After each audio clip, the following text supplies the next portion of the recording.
In today's video, I'm going to show you how to fix Facebook error performing query problem.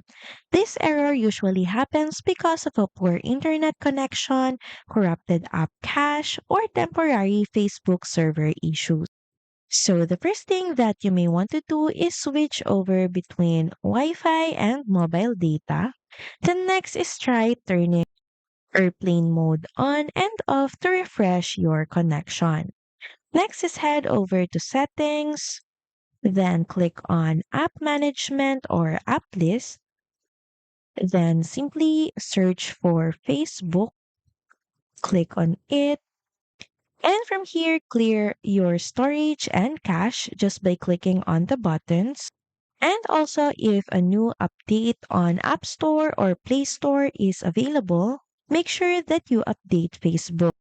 Lastly, try restarting your phone, and if the problem continues, try uninstalling and reinstalling your Facebook app. Now, if nothing works, that only means Facebook servers may be down. Just wait and try again later. So that's pretty much it. Thank you very much for watching this video, and I'll see you again on the next one. Bye!